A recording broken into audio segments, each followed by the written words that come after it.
네, 우리 서로 샬롬으로 축복하면서 주님께서 우리를 부르실 때에 두 팔 벌려 나아갑시다. 우리 그렇게 서로 인사 나누겠습니다.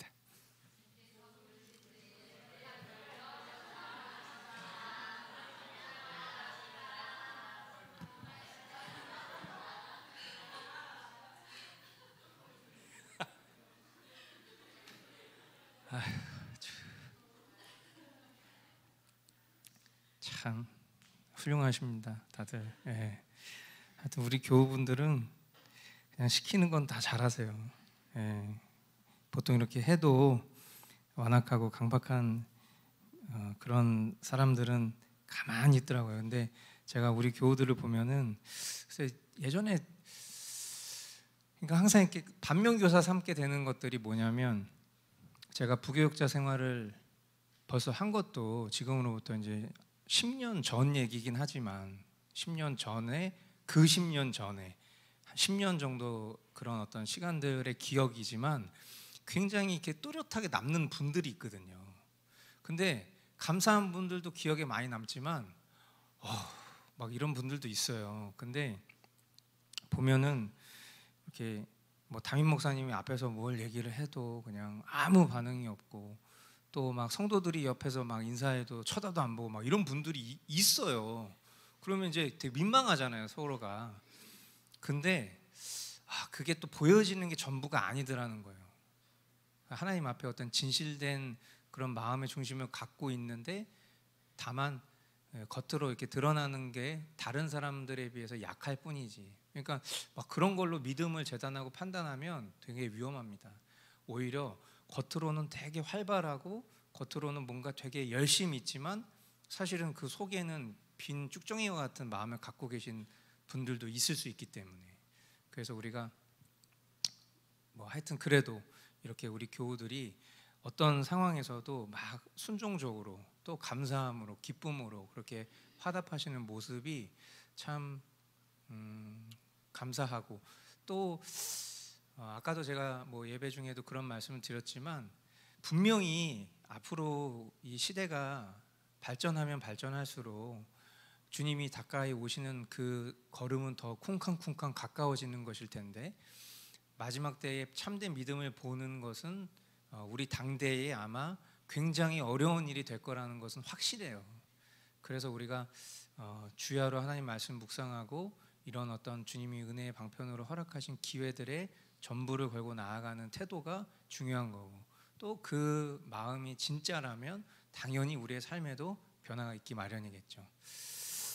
오늘 우리가 나누게 될 내용도 결국 그런 내용인데, 이제 우리가 인간의 부패와 하나님께로 회심, 그리고 그 회심이 일어나는 방식에 대해서 우리가 계속해서 이제 살펴보고 있는데, 몇 주 됐습니다. 한 2, 3주 그동안 우리가 교리 공부를 안 하게 된 지. 그래서 지난 시간에 다루었던 내용을 이제 와서 또 되살려 보려면 좀 어려울 수 있는데, 그래도 우리가 지난번에 살펴봤던 그 14, 15항 그 내용들을 이제 한번 복기를 간단하게 해보려고 합니다. 우리가 14항을 통해서 배웠던 내용은 뭐냐면, 한마디로 하나님께서 믿음을 선물로 주신다는 거예요. 그죠? 그러니까 믿음을 우리가 쟁취하는 게 아니라 믿음이라는 것 자체를 하나님께로부터 선물로 받는다. 그리고 그 믿음을 accept, 받아들일 힘도 하나님이 주신다. 그러니까 믿음만 딸랑 주시고 네가 알아서 믿음을 써, 이게 아니라 믿음을 주시고 그 믿음을 받아들일 힘도 주시고 믿음을 발휘할 수 있는 힘도 주신다는 거예요. 물론 여러분들 그렇게 오해하시진 않죠. 이거를 어떤 기계적인 작용으로 믿음을 작용하게끔 주시는 게 아니라 반드시 우리의 의지가 발휘되는 것은 맞습니다. 그러나 그 의지가 발휘될 수 있는 힘도 주님이 주시는 거예요. 그 가운데에서 우리가 항상 어려움을 겪습니다. 그러니까 아르미니우스주의자들과 이 우리 개혁신앙 사이에서 도대체 이게 결론은 같은 것 같은데 이 과정 속에서 굳이 이런 구분이 필요한가, 막 이런 생각이 드는 순간도 아마 여러분들 있으실 거예요. 왜냐하면 의지가 발휘되는 것은 결국 내가 하는 것으로 우리는 느끼기 때문이죠.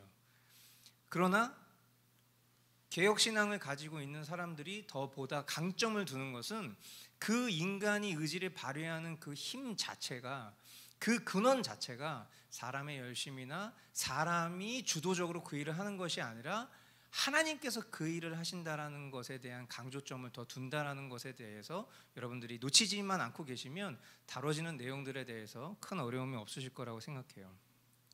자, 그리고 이제 그 15항에서 믿음을 선물로 받은 사람이 어떤 자세를 가져야 되는가, 그것에 대해서 15항에서 나눴죠. 그래서 결국 겸손함, 감사함, 그것으로 하나님께 나아가야 된다. 그리고 우리의 삶 속에 합당한 열매가 보이지 않는다고 해서 스스로, 자기 자신 스스로를 유기자라고 단정짓고 포기할 것이 아니라 계속해서 하나님께서 허락하신 이 시간들, 기회들 속에서 겸손하고 갈급한 심령으로 하나님 믿음 주십시오, 그렇게 갈구하는 그런 마음이 필요하다라는 것을 우리가 지난 14항과 15항을 통해서 살펴본 것입니다.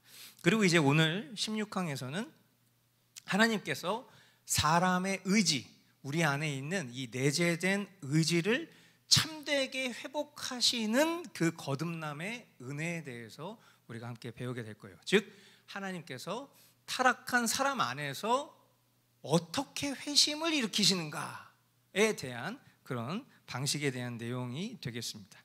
자, 먼저 우리 제16항 없어진 것이 아니라 되살아난 사람의 의지, 이렇게 해서 첫 번째 단락에 있는 내용 같이 함께 읽어보겠습니다. 시작.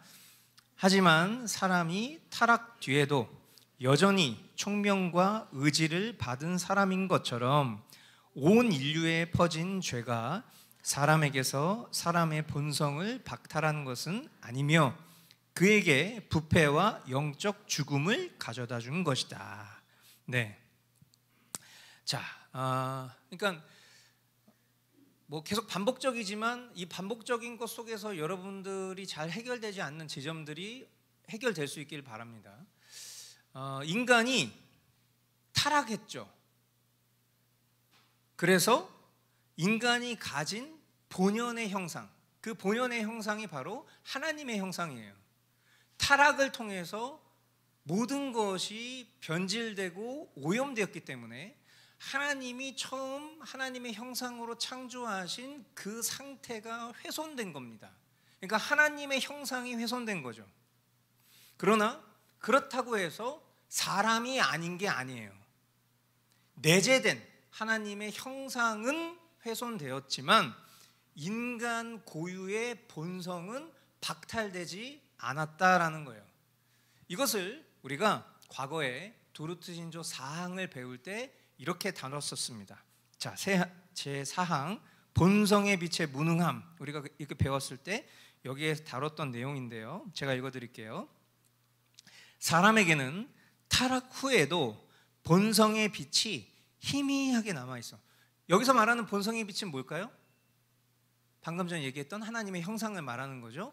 그 본성의 빛이 희미하게 남아있어 하나님과 자연의 사물들과 선과 악의 차이에 대한 약간의 지식을 갖고 있으며 덕과 외적 질서의 열의를 약간 표한다. 이게 이제 타락한 인간의 상태를 말해주고 있는 것입니다.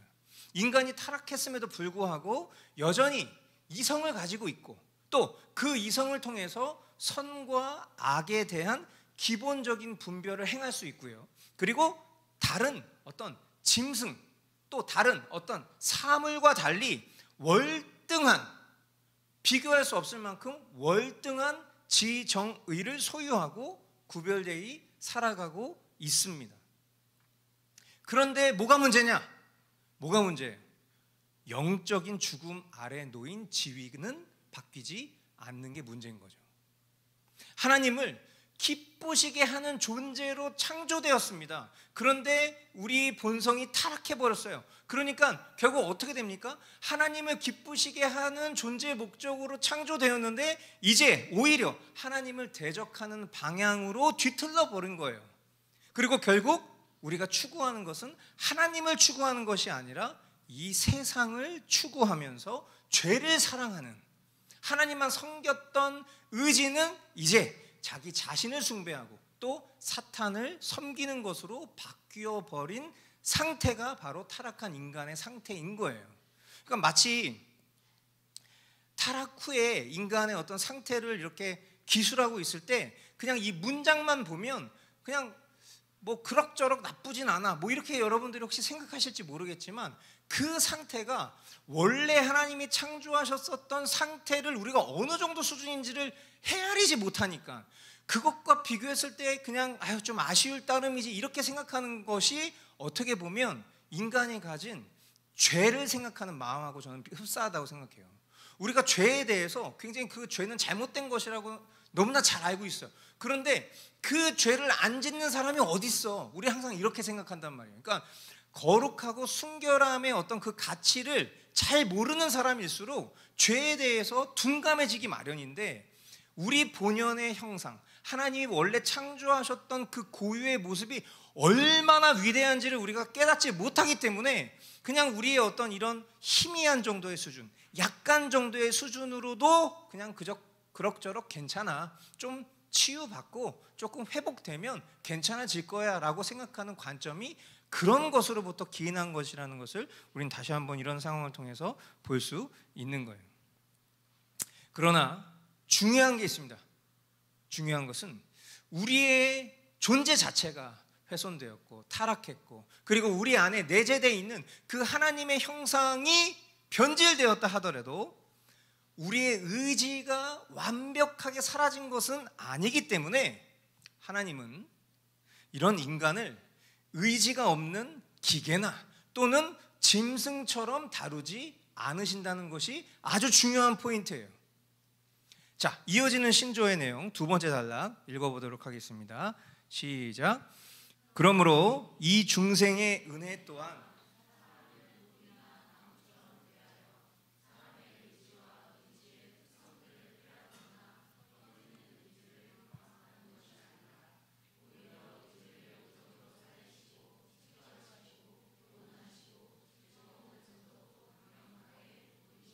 네. 그러니까 우리가 자유의지라는 것들을 주로 이야기할 때 자주 쓰는 표현이 하나님 우리를 로봇으로 만들지 않으셨다, 이제 이런 식의 표현들을 많이 쓰는 어떤 그런 생각의 베이스가 바로 이런 겁니다. 그러니까 하나님이 우리가 비록 훼손되었다 하더라도, 우리가 비록 타락하였다 하더라도, 본래의 지위로부터 벗어났다 하더라도 우리의 의지가 존재하고 있기 때문에 하나님이 우리를 강권적으로 어떤 기계나 사물 대하듯 하시는 것이 아니라 우리를 의지 있는 존재처럼 다루신다는 것을 얘기하고 있어요. 그런데 문제는 뭐냐면 그 의지가 부패하고 타락했기 때문에 하나님을 거스르는 거죠. 그러니까 하나님이 바라시고 원하는 뜻대로 우리를 인도하시길 원하시나 그 전에는 마땅히 그것대로 하나님이 우리를 창조하신 목적대로 그 인간이 스스로 발현하여서 그렇게 하나님의 뜻을 살았는데, 이제는 그 존재 자체가 죄로 오염됐기 때문에 그렇게 하지 않는다는 거예요. 하나님은 동일하시지만 인간은 계속해서 하나님을 거스른다는 것이죠. 로마서 10장에 보면 이것에 대해서 이렇게 진술을 하고 있습니다. 로마서 10장 5장 10절 말씀. 우리가 하나님의 원수일 때에도 하나님의 아들의 죽으심으로 말미암아 하나님과 화해하게 되었다면 화해한 우리가 하나님의 생명으로 구원을 얻으리라는 것은 더욱더 확실한 일입니다. 아멘. 자, 이 말씀에 특별히 밑줄을 쳤던 부분이 뭐냐면 우리가 하나님의 원수일 때에도 라는 표현에 밑줄을 쳤어요.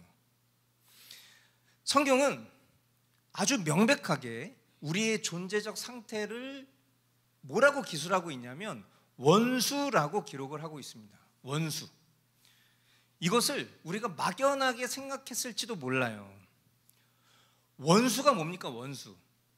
여러분 원수 있습니까? 아유 남편이 웬수야, 뭐 이런 식의 그런 거 말고 정말 여러분들에게 있어서 원수, 여러분의 부모를 죽인 원수, 여러분의 자녀를 죽인 원수, 감사하게도 우리에게는 그런 원수는 없습니다. 하지만 원수 수준만큼 우리가 생각하는 어떤 대상이 있을 수는 있겠죠. 정말 그 곳을 향해서는 내가 정말 쳐다도 보고 싶지 않아. 그 사람이라면 내가 절대로 용서할 수 없어. 어떤 이렇게 생각하는 그 아주 극치에 달하는 가해자, 그 사람을 우리는 원수라고 생각을 한단 말이에요. 근데 성경이 우리의 존재를 하나님을 대항하는 원수라고 표현을 하고 있다는 거예요. 막연한 개념이 아니에요. 그러니까 이런 원수된 상태에서 화해한 상태로서의 그 과정과 변화는 굉장한 일인 거예요. 굉장한 일. 그것을 우리는 우리의 삶에서 충분히 깨달을 수 있습니다. 심지어 이 과정 속에 치러진 대가 지불은 잘못을 범한 인간 편에서 했어야 될 화해임에도 불구하고 아무런 잘못이 없으신 하나님 편에서 치러진 대가를 통해 이루어진 화해라는 것을 우리는 알아야 돼요. 그러니까 우리가 하나님의 원수였을 때라는 것은 하나님과 우리 사이에 어떤 의견 충돌이 있어서 대립해서 갈등이 생겨서 원수가 된 게 아니라 우리가 스스로 범죄를 선택하고 하나님이 창조하신 그 본연의 형상에서 벗어나서 하나님을 대적하여 살아가는 그 상태를 가리켜 원수라고 표현하고 있는데, 그러면 이 관계를 회복하려면 죄인된 인간이 이것을 해결해야 되는데, 하나님이 하나님 편에서 할 수 있는 가장 최고의 방법을 사용하셔서, 최고의 희생을 사용하셔서 이 관계를 회복하시기 위한 화해를 이루셨다는 것, 바로 그것이 하나밖에 없는 아들 예수 그리스도를 대속물로 내어주시기까지 우리와 화해를 이루신 하나님의 과정이라는 거예요. 뿐만 아니라 성경은 다시금 확증해서 우리의 존재적 상태를 말합니다. 로마서 8장 7절 같이 한번 읽겠습니다. 시작.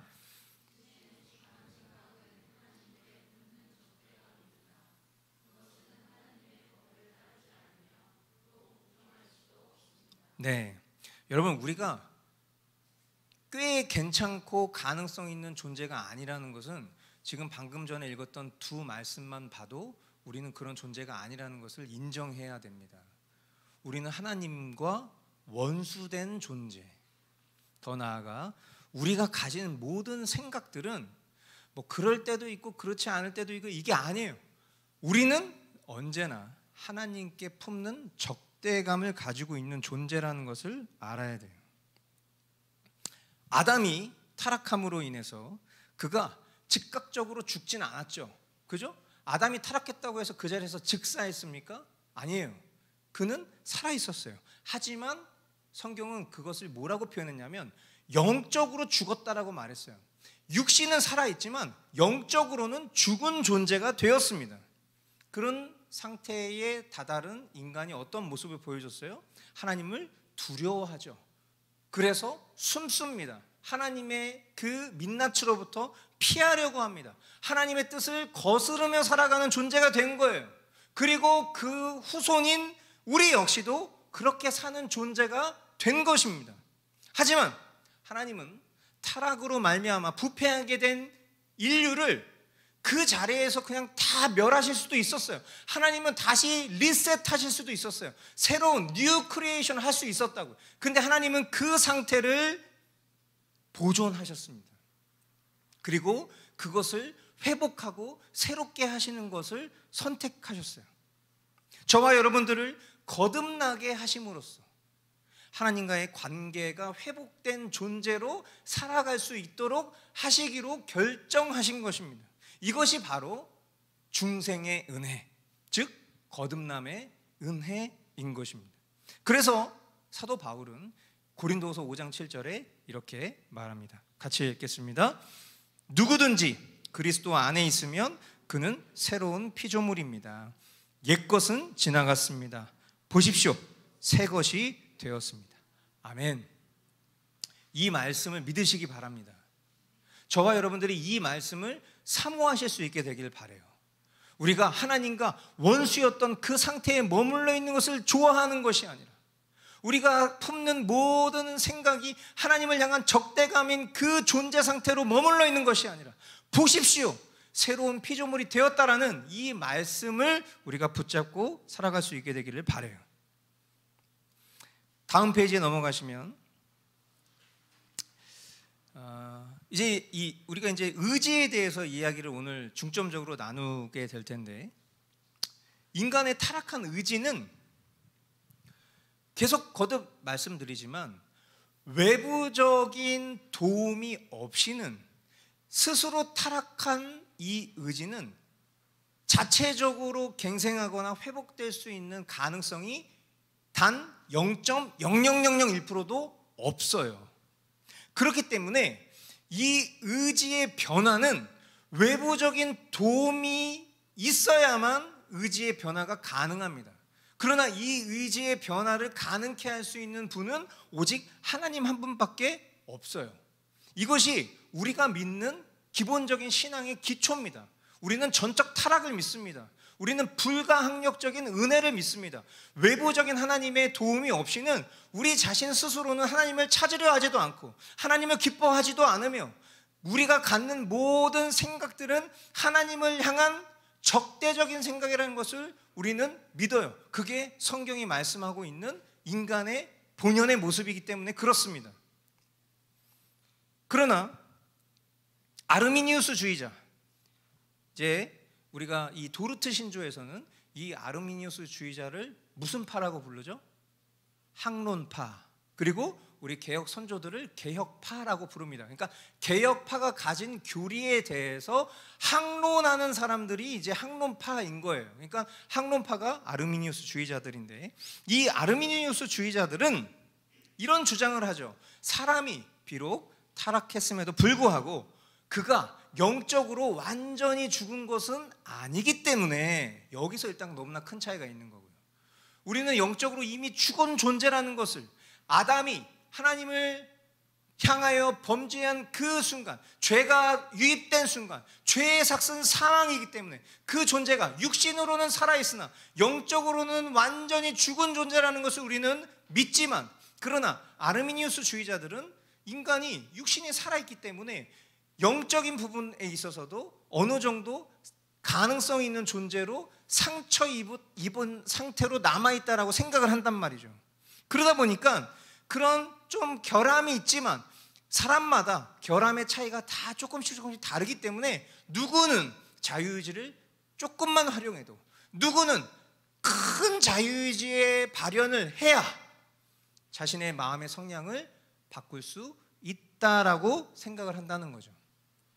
그 자신의 마음의 성향이라는 것은, 즉 한마디로 얘기하면 하나님을 향한 그 마음이 바뀔 수 있다라고 본다라는 거예요. 스스로 그 일을 할 수 있다라고 말한다는 것입니다.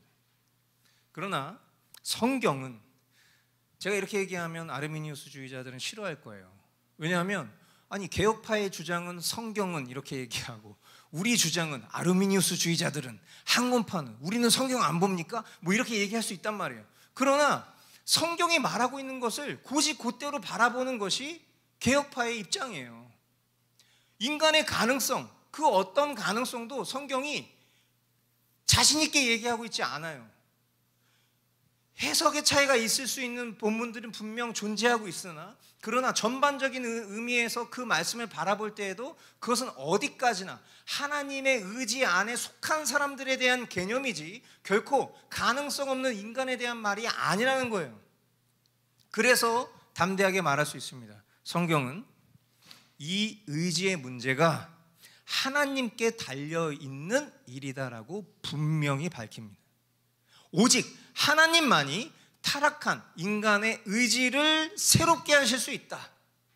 그래서 스가랴 4장 6절 말씀은 이렇게 증거합니다. 같이 읽어보겠습니다. 시작. 그가 내게 이렇게 말해주었다. 이것은 주님께서 스룹바벨을 두고 하신 말씀이다. 힘으로도 되지 않고 권력으로도 되지 않으며 오직 나의 영으로만 될 것이다. 만군의 주님께서 말씀하신다. 아멘. 마지막에 만군의 주님께서 말씀하신다. 보통 이런 말씀 딱 들어가면 앞에 했었던 그 말씀의 위험성, 아주 하나님께서 그 대단하신 위엄을 통해서 선포하신 말씀이라는 것을 우리는 다시 한번 알아야 돼요. 뭐라고 말씀한 것에 대한 주님의 확언이 있는 겁니까? 힘으로도 되지 않고 권력으로도 되지 않으며 오직 나의 영, 성령으로만 그 일이 가능하다라는 것입니다. 하나님께서는 사람을 거듭나게 하실 때 타락 전에 사람이 아담 안에서 가졌던 것과 같은 능력을 사람의 영혼에 주입하십니다.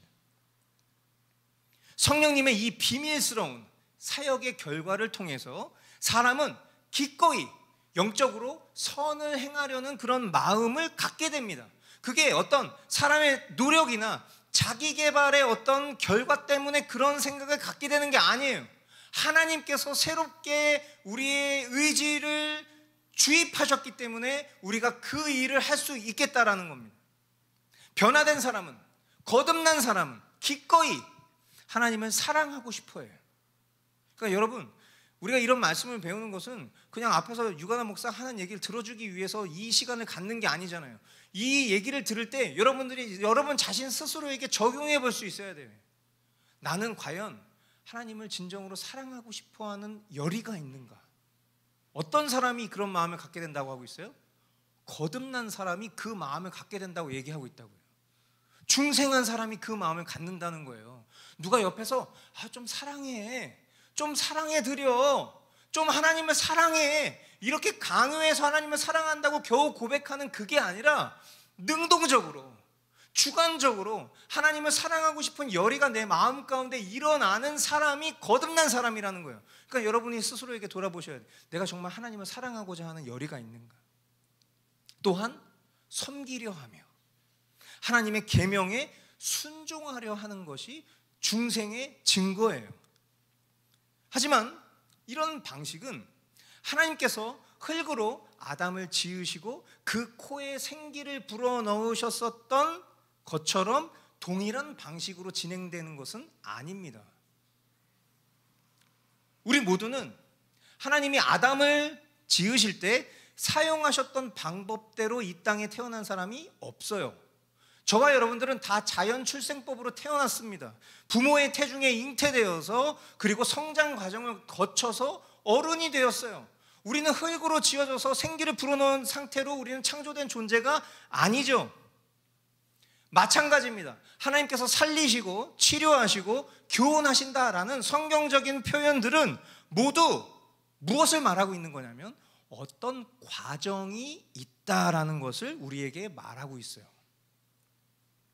우리가 죄와 허물로 죽었던 존재에서 그리스도로 말미암아서 다시 영적으로 사는 것, 그것이 비록 순간적인 우리가 깨닫지도 못하는 하나님의 때에 하나님의 시간 속에서 어떤 모습으로 일어나는 일이라 할지라도 그리스도인이 되어지는 것은 일정한 과정이 동반된다는 것을 우리는 꼭 기억해야 돼요.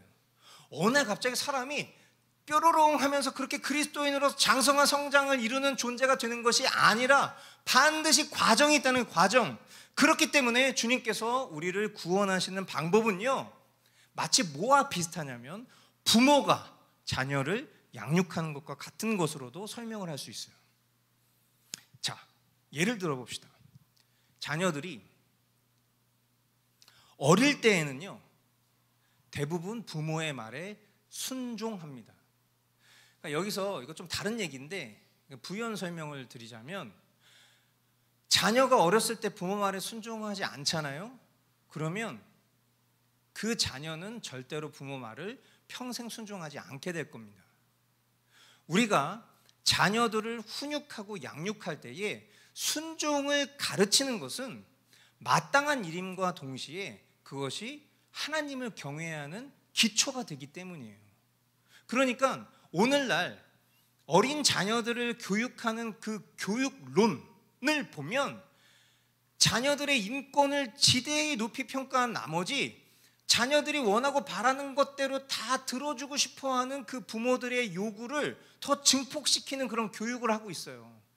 그러니까 아이가 그걸 뭘 원해, 그러면 그것에 대해서 바르게 지도하고 훈육할 수 있는 것을 예전에는 가르쳤다면 그 과정 속에서 부작용들도 있었죠. 막 심각하게 매를 든다든지 아니면 체벌을 가한다든지 그런 어떤 부작용들이 있었지만 사실은 그것은 목욕물일 뿐이에요.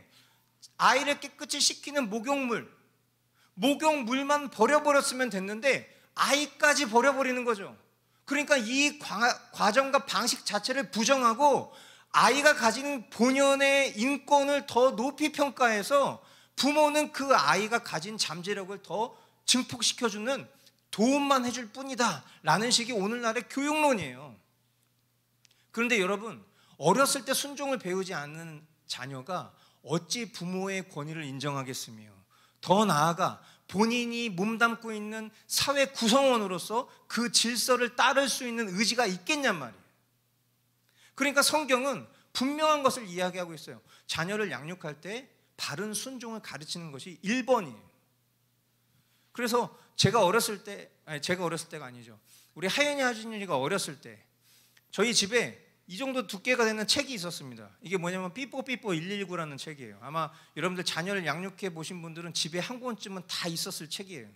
근데 그 삐뽀삐뽀 119를 쓴 그 의사 선생님이 최근에 유튜브에 나와서 그런 얘기를 하시는 영상을 봤습니다. 뭐라고 그러냐면, 여러분, 자녀에게 조금 무관심하세요.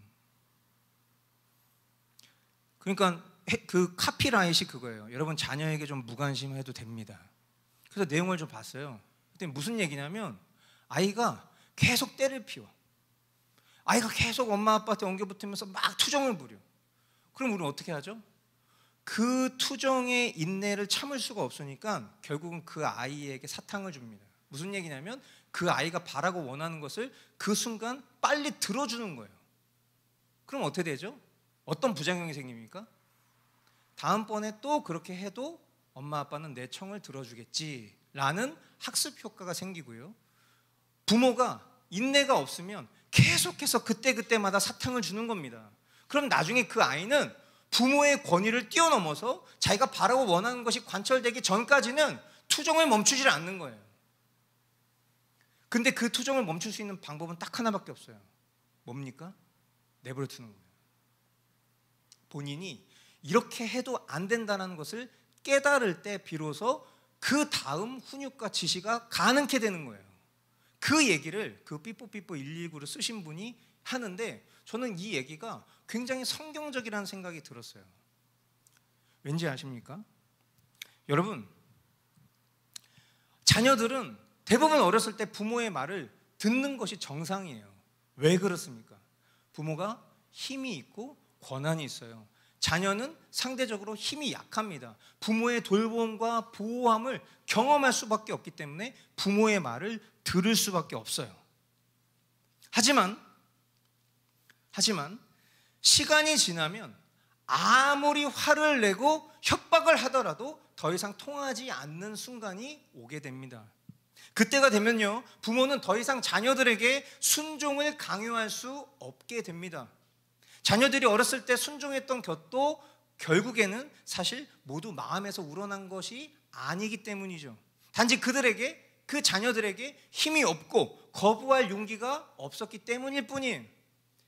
자녀들이 성장하고 강해지면 그들은 자신의 주장대로 살아갑니다.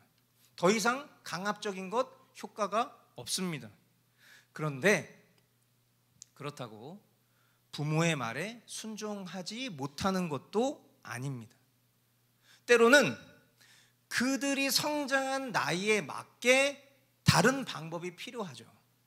자녀들을 위해서 눈물로 기도하기도 하고요. 또 심각하게 진지하게 대화를 하기도 하고요.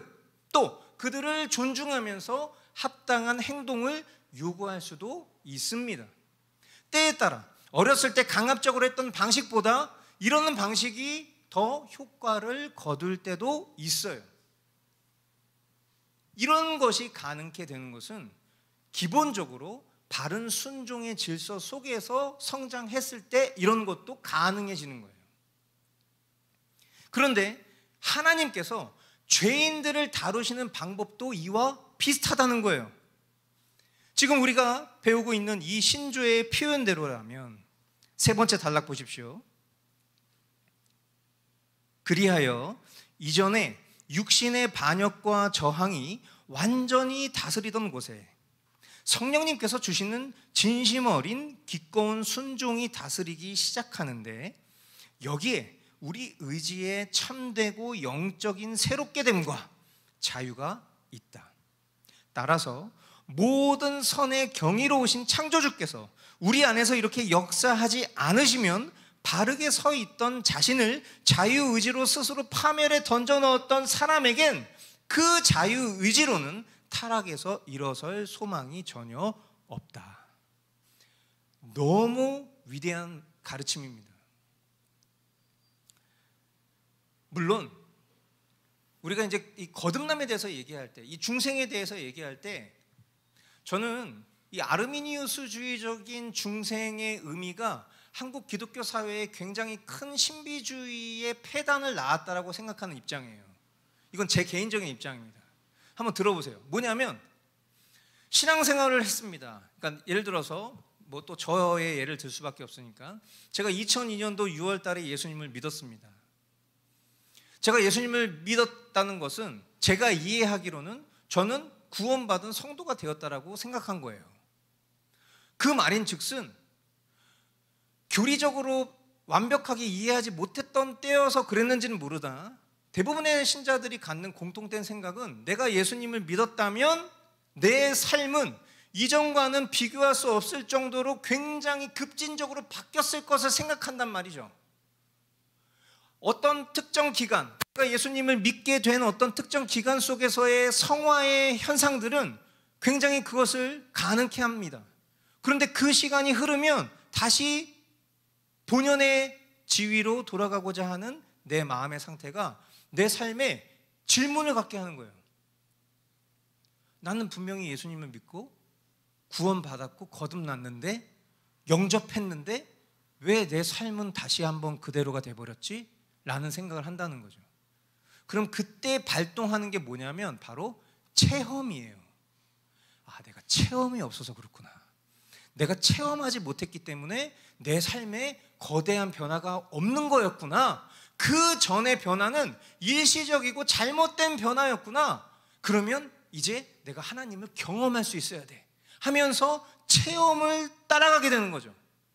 그래서 저도 지금 생각해 보면 이 체험이 부족하다고 생각했어요. 왜냐하면 제가 예수님 처음 믿었을 때 제 삶의 비포 애프터가 너무나도 극명하게 바뀐 건 사실이거든요. 그러나 시간이 흐를수록 다시 이전의 모습과 조금도 다를 것 없는, 아니 어쩌면 더 극심한 죄인된 모습이 제 삶 가운데 있었기 때문에 저는 과거의 어떤 회심에 제 무게중심을 두지 않고 앞으로 지금 내가 어떤 체험을 해야 되는지를 더 중요하게 생각했어요. 그래서 그때부터 제가 했었던 여러 가지 강구들 중에는 매일 저녁 때 몰래 예배당 문을 따고 들어가서 그 예배당 문의 강대상에 목사님이 설교하시는 그 강단에 무릎 꿇고 기도하면 하나님이 음성을 들려주시겠지라고 하면서 40일 동안 거기 가서 기도하다가 사찰 지사님한테 발각돼서 쫓겨나기도 하고 막 이런 일도 겪어봤고, 또 금식도 다양하게 해보고 기도원도 가서 기도도 해보고 뭐 별의별 짓 다 해봤어요. 그리고 침묵 속에서 하나님이 나에게 어떤 초자연적인 음성을 들려주실 것을 기대하기도 하고, 또 어디 광명에 되게 용엄한 어떤 무슨 기도원이 있는데 생수기도원이라고, 거기 가면은 막 장풍 쏘는데 그 장풍 맞으면은 성령세를 받는다고 해서 거기 가서 줄도 서보고 별의별 걸 다 해봤다고 저도. 근데 그 모든 것들이 실상 성경 말씀을 제대로 이해하지 못하고 인식하고 살았던 무지함이라는 것을 이제 와서야 조금씩 헤아리고 있는 거예요. 뭡니까? 여러분, 거듭났다는 것 자체가 그가 완전하게 되었다는 것을 의미하는 게 아니라는 걸 아셔야 돼요. 거듭남, 중생이라는 것 자체가 완전 성화를 의미하는 게 아니라는 걸 아셔야 된다는 거예요. 이전에는 죄를 추구하는 것이 하나님을 추구하는 것보다 훨씬 더 많았다면, 거듭난 신자는 죄를 추구하는 것보다 하나님을 추구하는 것이 점점 많아지는 것입니다. 그렇기 때문에 거듭났음에도 불구하고 신자들의 마음에는 언제나 뭐가 있냐면 전쟁이 있어요. 전쟁. 여러분이 참된 신자인지 아닌지를 돌아볼 수 있는 또 하나의 지표는 내 마음에 영적 전쟁이 일어나고 있는가 돌아보시면 돼요. 영적 전쟁은 뭡니까? 무슨 물건과 인권과 이런 싸움을 말하는 게 아니에요. 영적 전쟁이라는 것은 하나님이 기뻐하시는 뜻을 지식으로는 아는데 내 과거에 이 옛 자아가 계속해서 옛날 살았던 것으로 살고 싶어하는 이 사이에서 오는 갈등을 말하는 거예요. 성경이 얘기하는 바대로라면 성령의 소욕과 육체의 정욕이 끊임없이 싸우는 그 과정을 말하는 것이 바로 영적 전쟁인 것입니다. 단순하죠. 왜 그래요? 이전에 죄를 따르던 우리 본성이 우리를 끊임없이 공격하기 때문이에요. 육신이 살아있단 말이에요. 의지도 살아있단 말이에요. 그러나 영적으로 죽었으나 이 영적으로 되살림을 받은 상태가 되었기 때문에 내 육신과 내 의지에 담겨져 있던 그 죄성과의 끊임없는 전쟁이 일어나는 것은 참된 신자로서 당연한 일입니다. 그래서 제가 이 교환에는 기록하지 않았지만 제가 생각했을 때는 그냥 저는 약간 명언이라고 생각해요. 한번 따라해 주시겠어요? 중생은 완전함이 아니라 그 완전함을 위한 시작일 뿐이다. 네, 여러분 밑에 육아나 목사 이렇게 안 써도 됩니다. 여러분 잘 새겨서 여러분들에게 좀 담아두세요. 중생은 완전함이 아닙니다. 완전함을 위한 이제 시작일 뿐이에요. 시작. 물론 하나님께서는 우리들에게 싸울 힘을 주십니다. 그리고 그 전쟁, 그 영적 전쟁을 자, 너에게 믿음 줬으니까 이제부터 그 싸우는 거는 네 책임이다. 너 그 싸움에서 지면 아웃이야. 이렇게 얘기하시는 분이 아니에요. 그 영적 전쟁을 우리에게만 맡기시지 않습니다. 우리는 우리의 힘으로 싸우는 것 같죠. 매일매일 정말 싸울 힘이 없는 것 같은 그런 영적 기근을 경험할 때도 있어요. 그러나 주님 없이는 결코 이 전쟁에서 승리할 수 없다는 것을 주님이 누구보다 잘 알고 계세요. 우리의 구원을 시작하신 분도 하나님이시오. 또 우리의 구원을 완성하시는 분도 하나님이십니다. 아멘. 이 싸움에서 자기 힘으로 이길 수 있다 이렇게 생각하는 사람들이 결국 아르미니우스주의자들이 얘기하는 복음이에요. 그러나 인간이 자기 힘으로 이 싸움에서 이길 수 있다고 말하는 것은 성경의 가르침이 아닙니다. 하지만 여기에서 늘 문제가 생기죠. 이렇게 얘기하면 우리는 아무것도 하지 않아도 된다 이렇게 또 착각하려고 해요. 우리가. 중생한 신자라도 말씀드렸던 것처럼 결코 완전하지 않고 그렇기 때문에 우리가 행해야 할 바가 있다는 것을 성경이 말씀하고 있습니다. 바울은 에베소서 4장 21절 이하에서 이렇게 말합니다. 여러분 가지신 교환에 같이 한번 읽어보겠습니다. 여러분이 예수 안에 시작.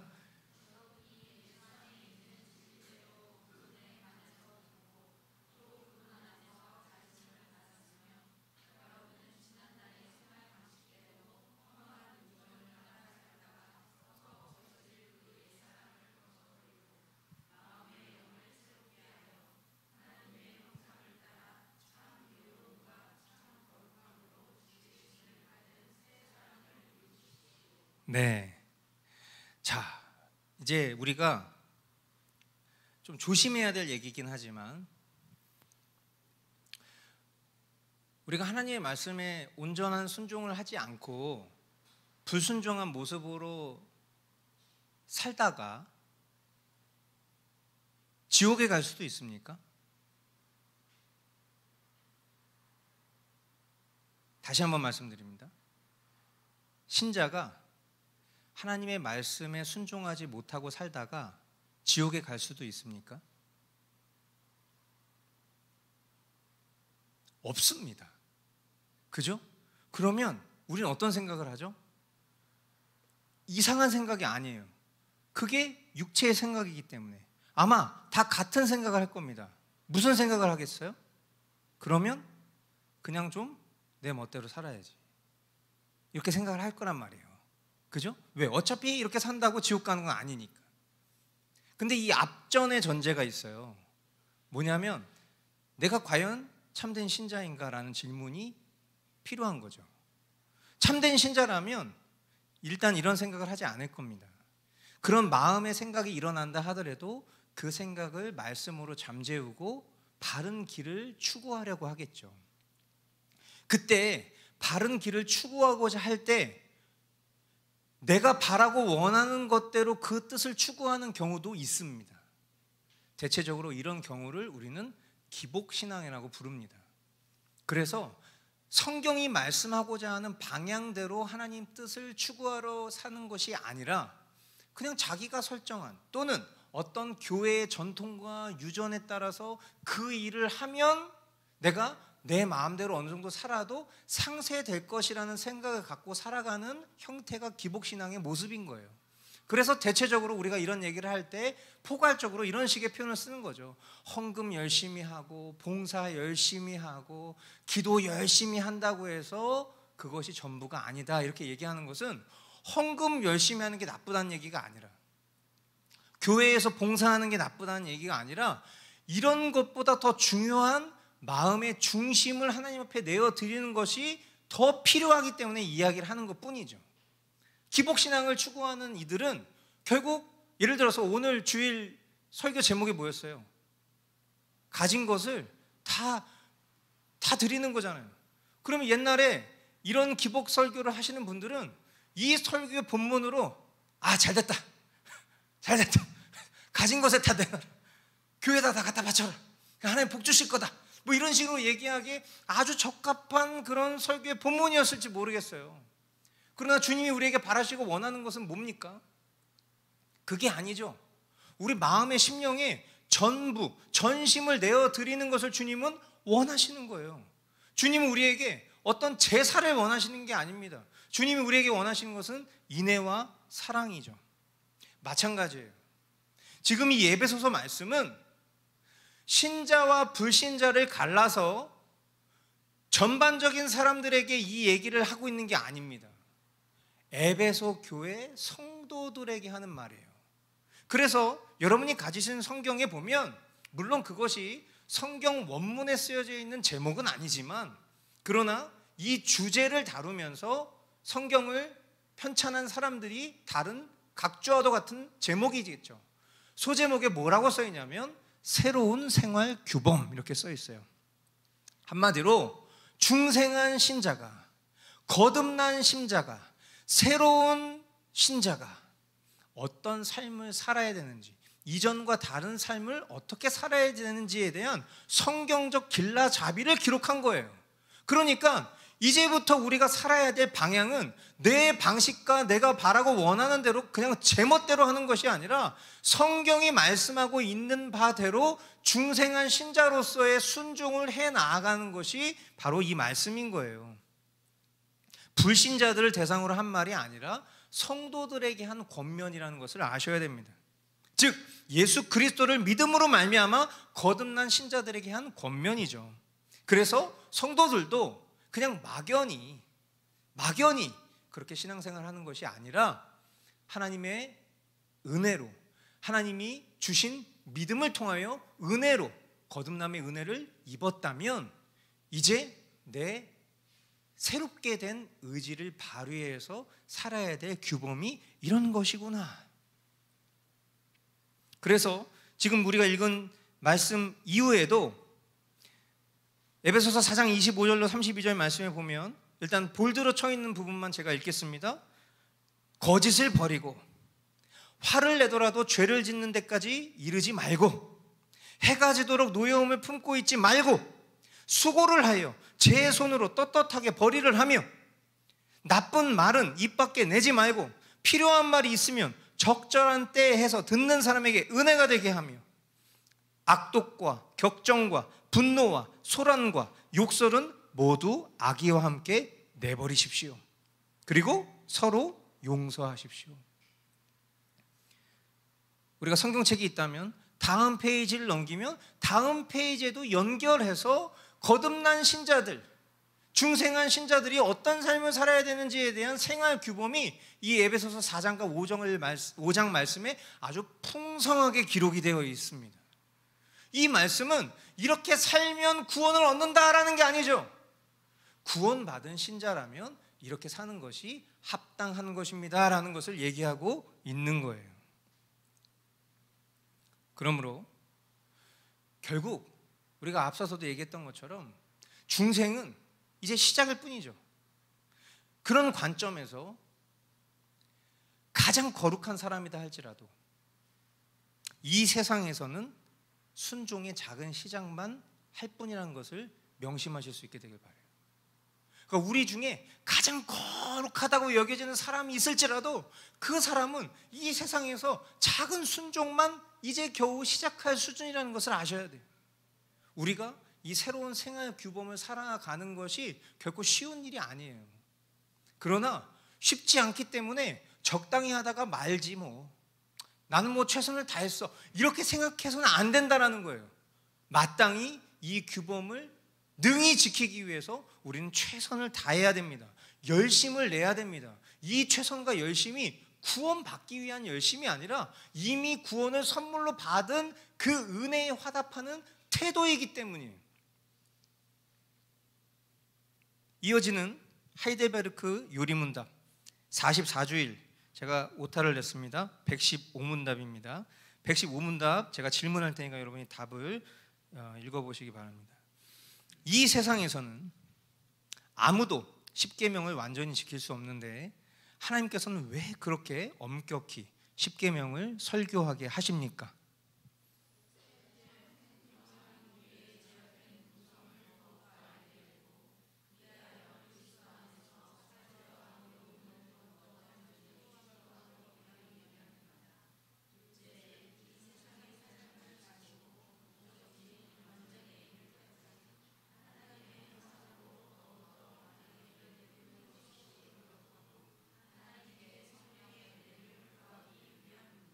네.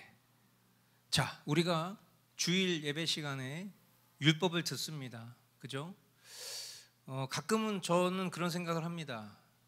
우리 그 예배가 마치 복사 붙여넣기 하듯 매주 똑같이 반복되는 이 예배의 패턴이 과연 우리에게 감동을 주는가 이런 생각을 할 때가 있어요. 그런데 뭐 찬양도 마찬가지죠. 저는 뭐 여러분이 아시는 것처럼 오랫동안 예배 인도자를 했기 때문에 지금 이 예배 때 우리가 부르는 찬송가라든지 시편 찬송이라든지 이 채택된 찬양들이 제 성에 차지 않습니다. 솔직히 저는 한 못해도 한 40분에서 1시간은 찬양 좀 막 하면서 막 이렇게 눈도 감고 막 이렇게 손도 들고 막 그러고 싶어요. 근데 사실은 찬양이라는 것은 감정의 화답이 아닙니다. 우리가 아는 바대로 찬양은 하나님이 하신 일과 그 구원의 일을 높여 송축하는 고백입니다. 고백. 그러니까 사실은 우리가 찬양을 감정적으로 하기보다는 엄밀히 말하면 이성적으로 해야 되는 거예요. 왜냐하면 그것 역시도 말씀이기 때문이죠. 그래서 우리가 부르고 싶은 노래를 듣는 것은 잘못이 없으나 사실 예배 중에 부르는 찬양들은 시편이라든지 성경의 그런 근간을 둔 명백한 고백이어야 하기 때문에 그것이 개인적인 기호와 취향에 맞지 않을 수 있습니다. 또 십계명을 매주 낭독하는 일도 마찬가지입니다. 뭐 십계명 모르는 사람이 어디 있습니까? 그러나 결국 그 십계명을 우리가 듣는 이유도 뭡니까? 지금 여기서도 표현하고 있는 것처럼 매주 여러분이 십계명을 들으실 때 어떠실지 모르겠어요. 그런데 제가 앞에서 사회를 보면서 여러분들을 봤을 때 이 십계명을 낭독하는 과정 속에서 흐느끼고 오시는 분들도 덜어 있습니다. 그것이 고정되지 않아요. 때때로 다릅니다. 그건 뭡니까? 결국 율법에 비추어서 우리 자신의 비참함과 죄악됨을 깨닫기 때문이겠죠. 그리고 그 이후에 이어지는 기도의 시간을 통해서 우리가 무엇을 구합니까?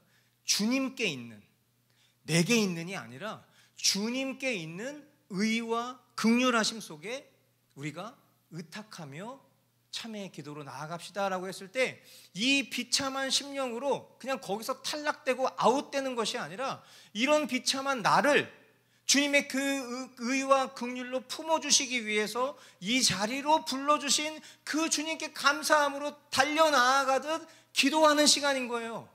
그 속에서 우리는 기쁨과 감사를 누릴 수 있어야 되는 것입니다. 이것을 다른 말로 얘기하면 믿음의 분투라 하겠습니다. 그리고 이 믿음의 분투는 결국 우리가 예배든 아니면 우리가 살아가는 삶의 모든 순간이든 우리를 새롭게 하는 거예요. 하나님께서 우리를 회복하신 그 형상으로 계속해서 우리를 인도하는 믿음의 분투인 것입니다. 그렇기 때문에 우리가 하는 열심과 노력이 필요하지 않다라는 것이 아니에요. 반드시 필요합니다. 그러나 그것이 구원받기 위한 열심이 아니라 구원받은 자로서 마땅히 화답하는 믿음의 행위라는 것을 우리는 주장하는 것이죠. 그런데 이것을 오해합니다. 자꾸만. 누가? 아르미니우스주의자들이. 이 믿음을 비판하는 거예요. 아르미니우스주의자들이 개혁신앙을 비판할 때 뭐라고 얘기합니까? 개혁신앙이 하나님의 주권만을 주장하고 인간의 자유의지를 없앤다, 이렇게 말을 해요. 인간의 자유의지를 없앤다. 하지만 우리가 계속해서 이 도르트 신조를 통해서 배우지만 이런 주장은 곡해된 것이죠. 개혁신앙은 자유의지가 없다고 말하지 않습니다. 다만 인간의 타락으로 인해서 자유의지는 결코 영적인 것을 선택하지 않으며 할 수도 없다라고 말을 하고 있는 거죠. 자유의지는 오히려 그 자유의지로 뭘 선택했습니까? 죄의 종되는 것을 선택했어요. 그리고 죄를 계속 증가시킬 뿐입니다. 따라서 영적인 것을 택하고 그리스도를 택하기 위해서는 반드시 따라해 보세요. 자유의지의 갱신. 네, 자유의지의 갱신이 있어야 돼요. 자유의지의 갱신과 같은 단어는 뭘까요? 중생, 거듭남이에요. 자유의지의 갱신은 자유의지만 갱신할 수가 없어요. 여러분, 우리가 지난주에 우리 김영식 선교사님 모셔갖고 땡땡 선교단체 얘기했지만, 그래요, 땡땡 선교단체 얘기 좀 합시다. 땡땡 선교단체에서 아주 대표적으로 쓰는 캐치프레이즈 같은 표현이 있습니다. 그게 뭔지 아십니까? 죄 곧 나 곧 죄입니다. 죄가 나고 내가 죄라는 거예요. 이 말은 진리입니다. 대부분의 많은 사람들이 죄 사함에 대해서 얘기할 때 나라는 존재는 내버려 두고 나에게 있는 마치 죄만 스포이드로 뽁 뽑아가지고 예수님이 십자가에서 처리하신 것으로 생각해요. 그러니까 예수를 믿었다고 하는데 내 삶에 변화가 없으니까 체험 같은 거 추구하게 되는 거예요. 그런데 뭡니까? 죄가 납니다. 나가 죄입니다. 나랑 죄는 분리할 수가 없는 거라고. 존재 자체가 죽지 않으면 존재 자체의 회복과 거듭남은 있을 수가 없는 거라고. 그러므로 마찬가지예요. 이것도 마찬가지예요. 중생을 통해서 자유의지가 갱신되지 않으면 중생과 자유의지를 별도로 놓는 순간 굉장히 큰 오류가 생길 수밖에 없습니다. 자유의지의 갱신이 곧 중생이에요. 자유의지가 쉽게 얘기하면 거듭나는 것입니다. 우리 존재가 거듭나는 것입니다. 우리 존재와 의지를 뗄래야 뗄 수가 없습니다. 이 자유의지가 갱신되지 않으면 우리는 영적인 것과 또한 예수 그리스도를 선택할 수 없게 됩니다. 하나님께서 우리를 거듭나게 하실 때 하나님은 우리의 타락한 의지를 제거하시는 것이 아닙니다. 오히려 타락한 우리의 의지를 새롭게 하시고 리폼, 개혁하시는 것입니다. 원래로 돌아오게 하는 거예요. 하나님의 본래 창조하셨던 그 본연의 형상으로 회복시켜 주시는 것입니다. 본래의 형상은 어떤 거였습니까? 하나님을 기뻐하는 거였어요. 하나님이 기뻐하시는 것을 선택하는 거였어요. 그것으로 돌이키는 것이 거듭남이고 그것이 바로 자유의지의 갱신이에요. 이렇게 우리가 갱신되면, 우리의 자유의지가 거듭나게 되면 우리 안에 내주하시는 성령님께서는 우리 가운데 역사하셔서 죄 가운데 있고자 하는 우리의 의지를 굴복시켜 주시고 우리가 죄와 맞서 싸울 수 있도록 인도해 주십니다. 그래서 우리로 하여금 하나님의 은혜를 찾고 구하게 만들며 또한 결국 그리스도를 찾는 자가 되도록 우리를 인도해 주시는 거예요.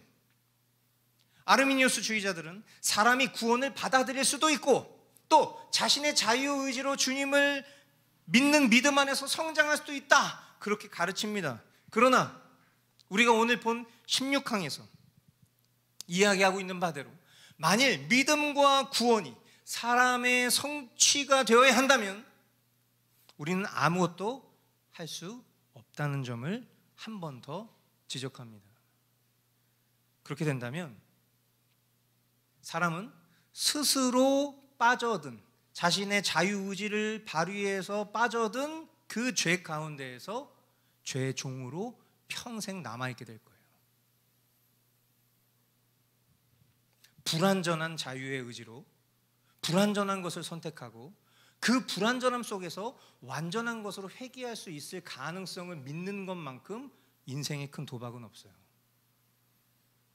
하나님께서 저와 여러분이 알지도 못하는 순간 우리를 빚으시고 그리고 저와 여러분들을 변화시키시고 그리고 부드럽게 우리의 의지를 변화시켜 주셔서 하나님께서 정하신 그 목적에 이르도록 우리를 인도하시지 않으면 안 된다라는 것을 아실 수 있게 되길 바랍니다.